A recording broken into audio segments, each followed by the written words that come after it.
E hoje nós retomamos o nosso estudo dos Salmos no Salmo de número 19. Esse salmo é maravilhoso através dos seus 15 versículos e ele mostra para nós a grandeza do Eterno através da sua obra da criação.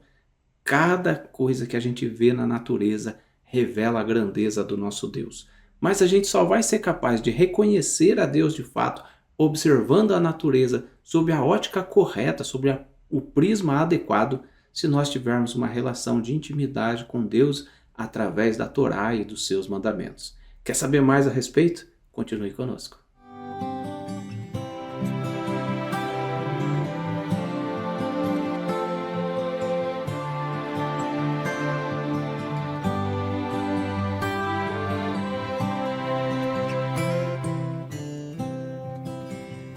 Olá meus amigos, Shalom Aleichem, sejam todos bem-vindos mais uma vez ao nosso canal da Sinagoga Havat Hesed. Na playlist dos Salmos nós temos abordado aqui esse livro, a abordagem dos Salmos de acordo com o Rav Chaim Kanievsky. E a gente aprende muitas coisas sobre cada um dos Tehillim, seja os escritos pelo rei Davi ou por outros autores, o quanto isso é precioso para a nossa relação com Deus. Não é de se admirar que as mulheres tenham uma grande relação de intimidade com Deus através da leitura diária dos Tehillim.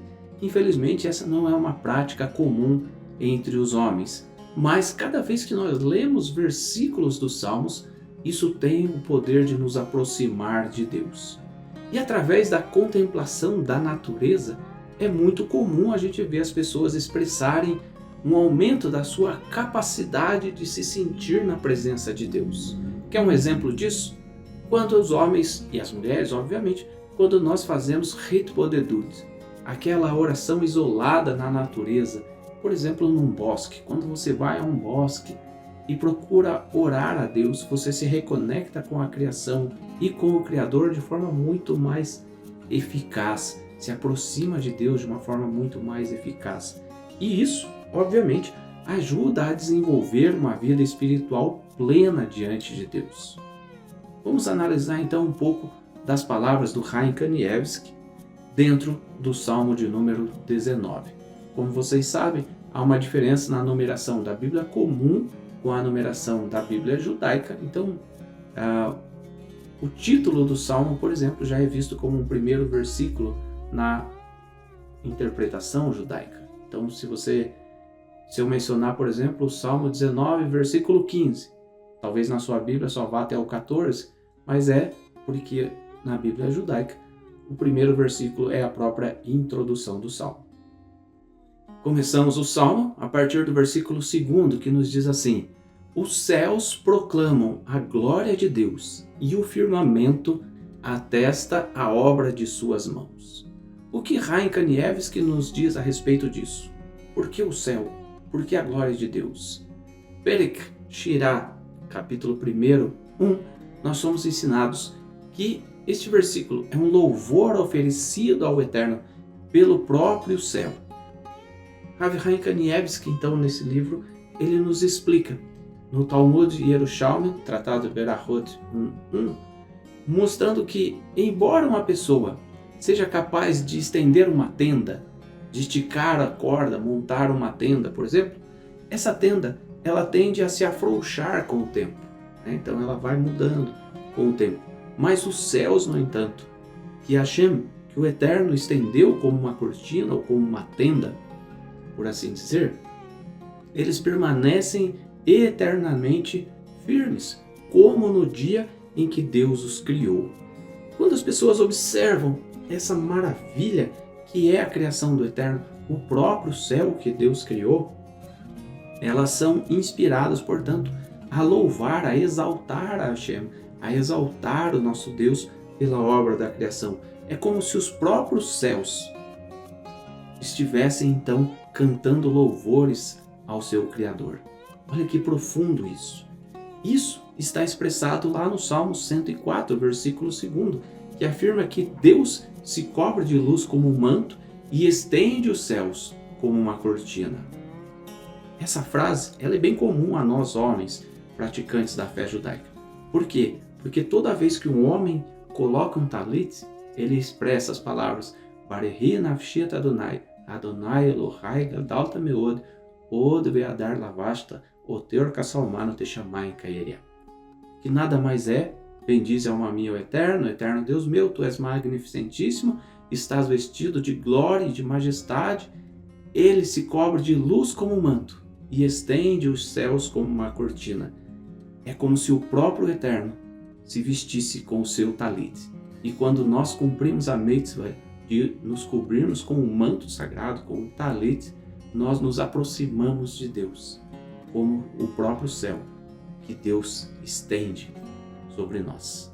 Olha como isso é precioso. O homem jamais será capaz de montar uma tenda e essa tenda nunca mais afrouxar, nunca mais perder a sua forma. Mas Deus, ao estender os céus permanecem até hoje, como no próprio dia da criação.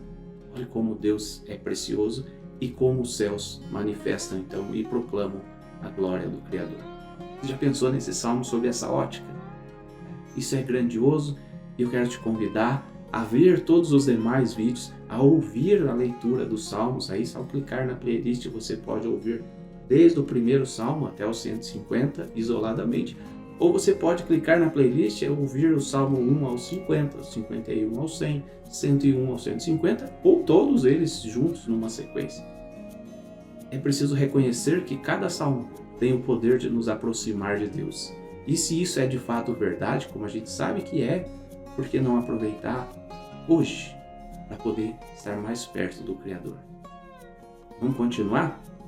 O Midrash nos diz lá em Shocher Tov 19 que quando as pessoas se alimentam também de igual forma, quando as pessoas se alimentam de um fruto da terra, das verduras, por exemplo, elas reconhecem que aquilo cresceu devido às chuvas que o Eterno mandou, que caíram dos céus. Elas então estão aptas a demonstrar gratidão a Hashem, gratidão a Deus pela comida que Ele lhes proporcionou. E é como se os céus também estivessem declarando aqui a sua glória, a glória de Deus. Olha aqui como é que é. Dos céus vem a chuva, mas os céus não produzem a chuva por si só. A gente sabe, fisicamente, há uma evaporação da água, e aí quando a chuva é precipitada sobre a terra, ela rega os campos, e a partir daí nascem e crescem os frutos, a gente come e a gente faz uma brachá, faz uma bênção e agradece a Deus. É como se o próprio céu estivesse proclamando e então declarando a glória do Eterno. Isso em um verso, quanta coisa a gente pode aprender, No verso seguinte nós temos escrito: um dia ao seguinte transmite esta mensagem, uma noite a outra comunica. Esse verso, de acordo com o Rabino Chaim Kanievsky, a gente pode aprender no Midrash chamado Shemot Rabbah 31:15. Ele nos explica que há os períodos do ano, o equinócio do inverno, por exemplo, quando as noites começam a encurtar e os dias começam a se alongar. Também há um período em que, no fim do verão, as noites vão ficando mais longas e os dias mais curtos. Há uma sincronia perfeita, como uma melodia. E um vai pagando ao outro. A noite vai pagando ao dia, quando os dias vão ficando mais longos. A noite é como se a noite estivesse pagando ao dia a parte que ele tomou meses atrás. E esse equilíbrio entre noite e dia, parte clara e parte escura, também é parte de um louvor a Deus. O dia não precisa discutir com a noite, nem a noite precisa discutir com o dia. Ei, você está tomando parte da escuridão, está alongando o dia. Ei, você está tomando parte do dia claro, a noite está ficando cada vez mais longa. Eles se equilibram, um equilíbrio perfeito. E o que o Rabino Chaim Kanievsky tem a nos ensinar a respeito disso? O homem também deve aprender a agir dessa forma. Parar de ficar discutindo com o próximo por isso ou por aquilo que lhe foi tomado, mas ele perceber que o equilíbrio vem da parte do Eterno, que ele não precisa ficar discutindo com as pessoas, mas que Deus vai fazer com que cada coisa se encaixe no seu devido lugar. Talvez você já tenha vivido isso. Em algum momento da sua vida você ficou muito preocupado porque alguém te tirou tal coisa, e depois, com o tempo passando, você percebe que aquilo volta para você. E de alguma forma aquela pessoa vai pagar por aquilo. Isso é o equilíbrio do dia e da noite. Isso é Deus fazendo com que as coisas continuem a se equilibrar na nossa vida. E a gente aprende com esse salmo, que nem sempre a gente vai ficar discutindo com pessoas. Às vezes isso é um desperdício do tempo. Olhe para o dia e para a noite. Assim como um toma uma parte do outro e depois devolve, acredite, as coisas voltarão para você e você não precisa ficar cobrando homens por conta disso. Deus, assim como Ele equilibra o dia e a noite, equilibrará as ações do homem para que tudo possa andar de acordo com a vontade do Eterno. E isso gera em nós uma tranquilidade.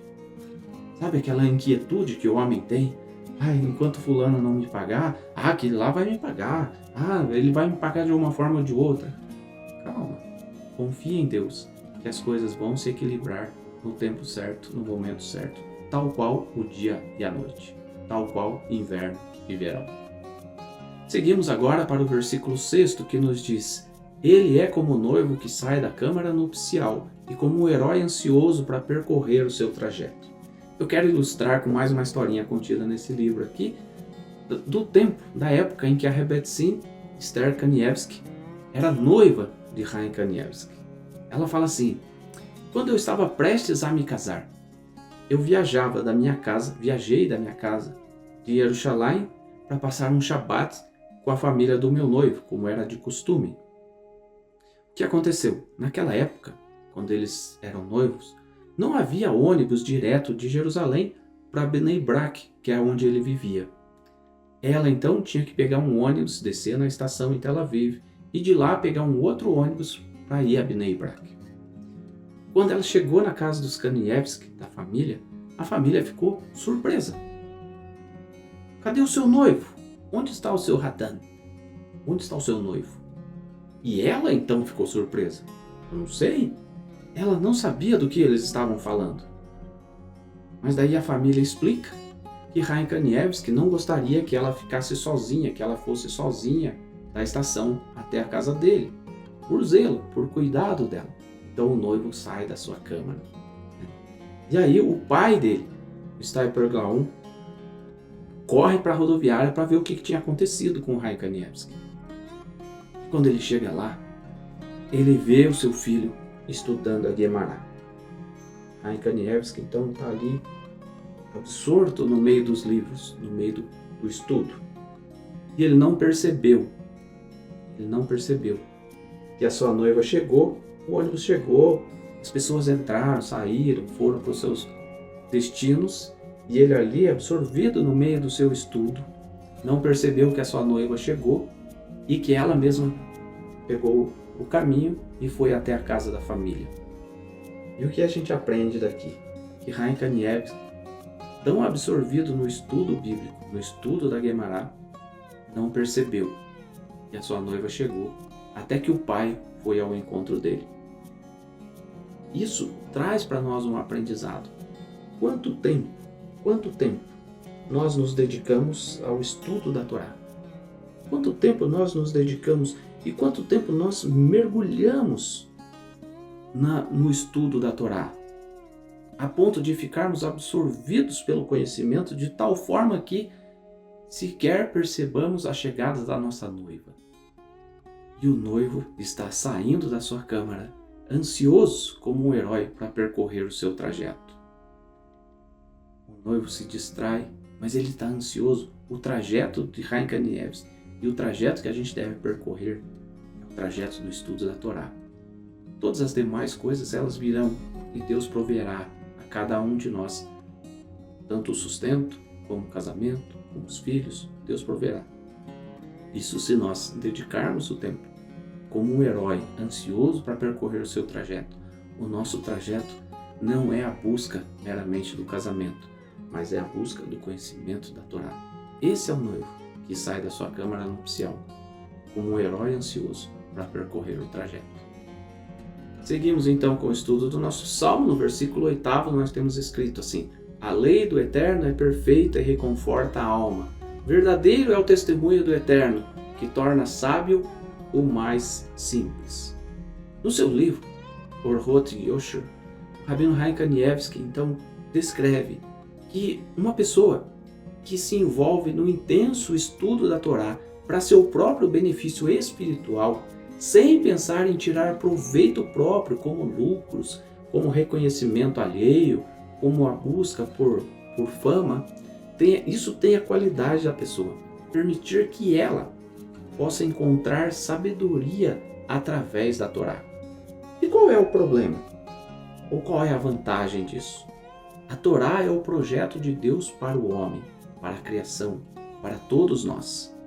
Quando nós nos absorvemos no estudo da Torá para o nosso crescimento espiritual, a Torá oferece conselhos sólidos e bem-sucedidos a nós em todos e quaisquer assuntos que possamos imaginar. E aí, nós somos capazes de aconselhar pessoas através da Torá. E isso é muito importante. Entendermos que a lei do Eterno é perfeita e reconforta a alma, está falando com a gente. Reconforta a nossa alma, não a dos outros para aquilo nos gerar benefício.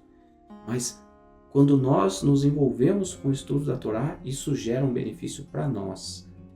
E o benefício para nós acabará por redundar em benefícios para nossos filhos, para nosso cônjuge, para nossos amigos. Talvez isso possa gerar em nós um reconhecimento da parte dos outros, mas isso não é o mais relevante. O mais relevante é sabermos que o estudo da Torá gera em nós esse conhecimento e reconforta a nossa alma. E esse é o significado do versículo quando diz: muitos propósitos há no coração do homem, mas o desígnio do Senhor permanecerá. Isso está lá em Provérbios capítulo 19, versículo 21.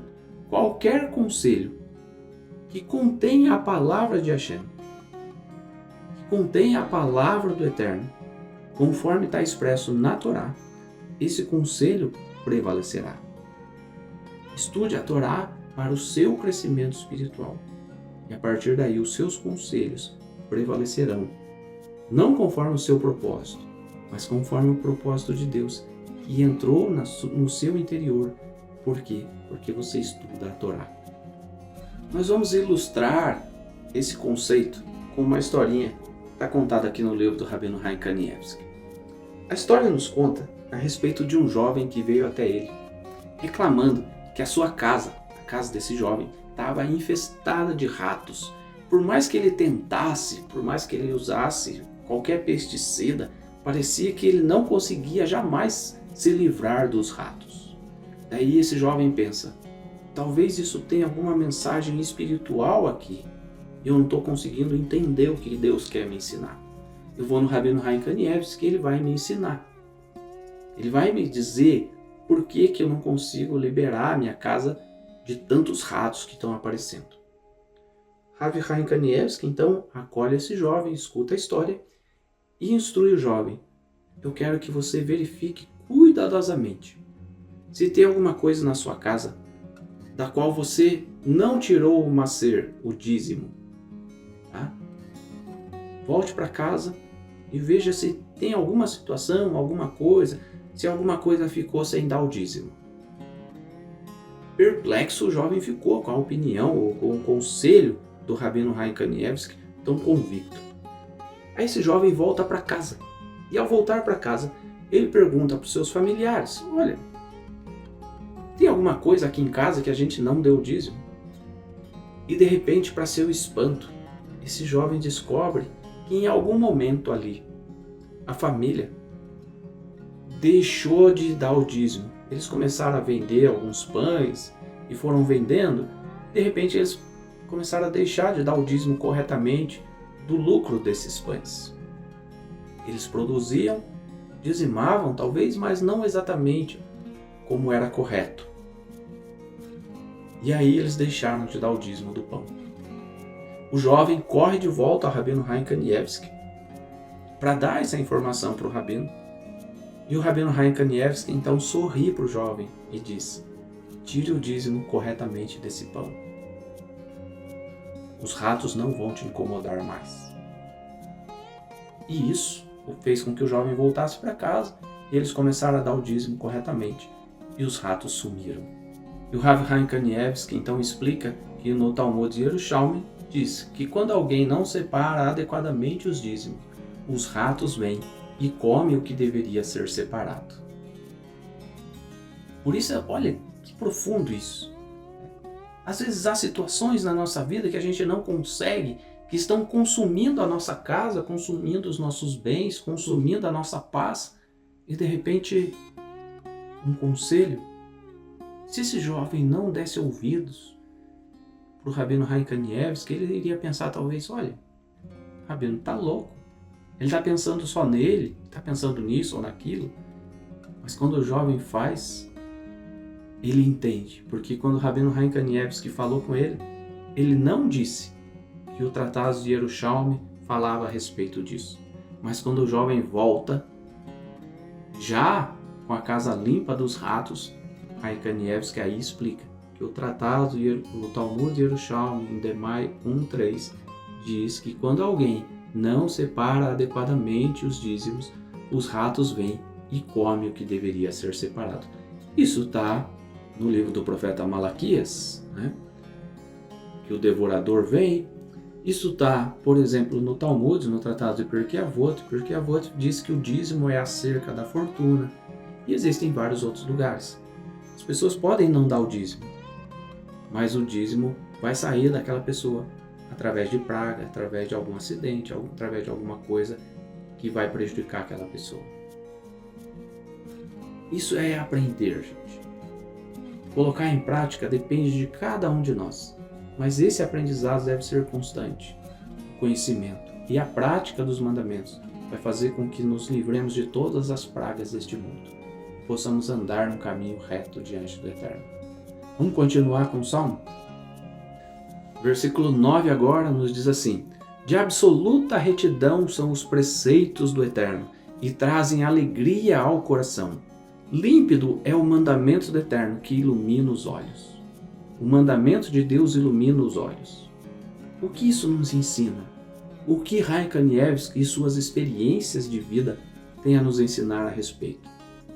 Novamente, uma história nos diz que uma pessoa procurou o Rabino, reclamando que ele tinha uma paranoia generalizada, ele ficava preocupado com todas as coisas, ele estava sempre constantemente assustado, preocupado. Rabino Chaim Kanievsky então o aconselha a aumentar o estudo da Torá, derivando desse verso aqui, que a Torá bane todos os pensamentos maus, medos, sentimentos negativos. Por quê? Porque o mandamento do Eterno ilumina os olhos. Se você estudar a Torá, ela vai abrir os seus olhos e ao cumprir o mandamento, todo pensamento mau se esvai.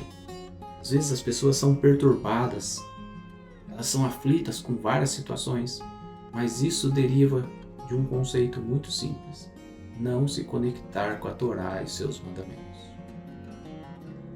Mas é claro, isso também está conectado com o verso seguinte do Salmo que nos diz: puro é o temor do Eterno e perdura para sempre. Verdadeiros são os julgamentos do Eterno, todos igualmente justos.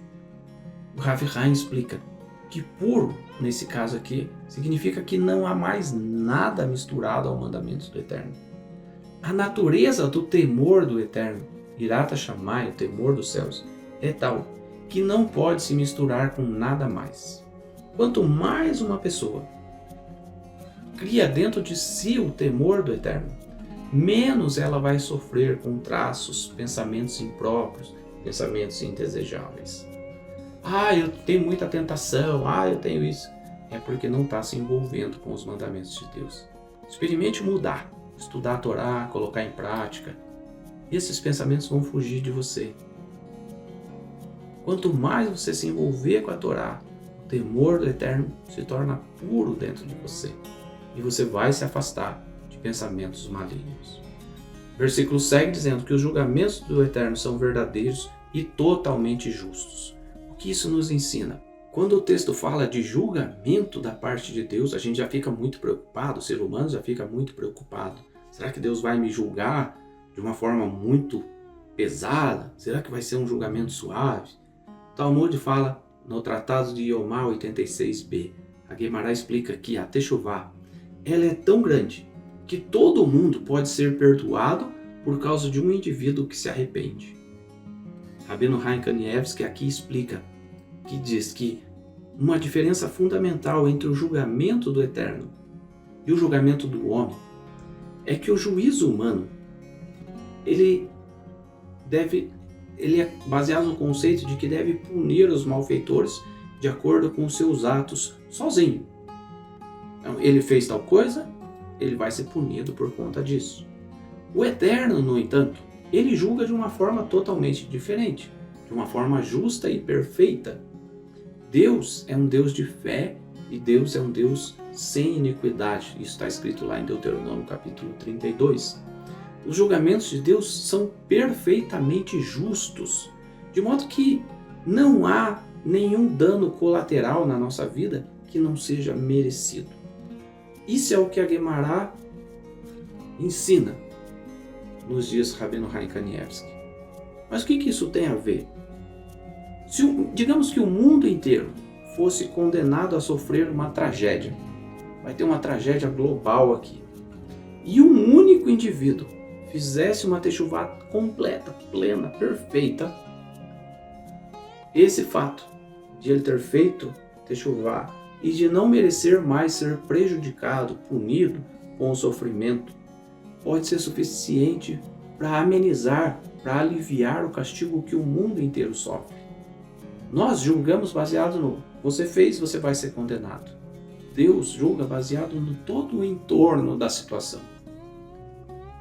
E quando uma pessoa faz techuvá, ela afeta todo o entorno da situação igualmente. Quando ela faz techuvá plena, completa, ela pode beneficiar não apenas a si, mas a todos seus familiares, amigos, cidade, bairro, estado, país e o mundo inteiro. Esse é o poder da techuvá. O julgamento de Deus é totalmente justo. E se eu faço uma techuvá completa, para Deus não me punir, Ele muda toda a situação do universo para que eu não seja punido.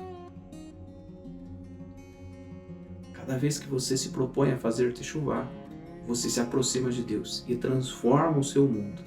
Isso é chamado em hebraico de tikkun olam, de restaurar o mundo, restaurar o seu mundo. Agora a gente vai para o verso 12, onde Davi fala do seu desejo, do seu esmero, do seu esforço por cumprir o mandamento. E o texto diz: teu servo se esmera em cumpri-los, os mandamentos do Eterno, e sei que grande é a recompensa por sua observação. Rashi, um grande comentarista judaico, ele explica que Davi foi muito escrupuloso na sua observância dos mandamentos por causa da grande recompensa que Deus preparou para os seus servos. Mas daí tem uma pergunta óbvia. Será que eu devo cumprir os mandamentos pensando na recompensa? Ou será que eu devo cumprir porque essa é a vontade de Deus e aí Deus me recompensará? Rabino Chaim Kanievsky então esclarece a respeito disso. E diz que não foi para receber uma recompensa que Davi serviu ao Eterno. Ao contrário, porque Hashem preparou tais recompensas colossais, gigantes para ele. Para aqueles que fazem a sua vontade, Davi percebeu então a importância vital desse serviço, de se esforçar ao máximo para realizar, para cumprir os mandamentos. Porque Deus é tão generoso comigo, porque Deus tem me recompensado de maneira tão grandiosa, eu tenho que ter mais zelo com os mandamentos. Eu não sirvo por causa da recompensa, mas porque Deus tem sido tão bom comigo, eu vou querer cumprir o mandamento cada vez mais, com dedicação cada vez melhor. Essa é a percepção que a gente tem que ter ao observar, desde o começo desse salmo, ao observar a natureza, a perfeição que Deus criou e podermos nos conectar com Deus através da oração, através do estudo da Torá e através do cumprimento dos mandamentos. E aí a gente chega no verso final desse salmo, que também é bem conhecido de todos nós. Vamos ler. Salmo 19:15 nos diz: que possam as palavras da minha boca e a prece do meu coração serem aceitas por ti, ó Eterno, minha rocha e meu Redentor. Claro que se você já é acostumado com as orações judaicas, com o uso do Sidur, você já reconheceu esse versículo, como parte final ali da Amidá. A Amidá que é a oração fundamental, vamos dizer assim, a principal, junto com o Shema, da liturgia judaica. Na oração da Amidá nós dizemos que as palavras da minha boca e a meditação do meu coração sejam agradáveis ao Eterno, meu Criador, minha rocha, meu Redentor. Isso é o Salmo 19:15. Mas aqui Davi fala das palavras antes do coração. As palavras da minha boca e a meditação do meu coração. Mas não deveria ser ao contrário? Embora os pensamentos devam ser formulados no coração antes de encontrar expressão nas palavras da nossa boca, o Rabino Chaim Kanievsky nos explica aqui que a ordem é informada pelo fato de que é necessário maior mérito para alguém que tenha os desejos do seu coração satisfeitos do que é necessário para seu pedido expresso ser concedido. Isso está no Tratado de Eruvin 54a.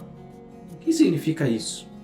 Davi, portanto, pediu primeiro que as suas expressões encontrassem favor e então os seus méritos fossem suficientes para que seus pensamentos fossem favoráveis diante do Eterno.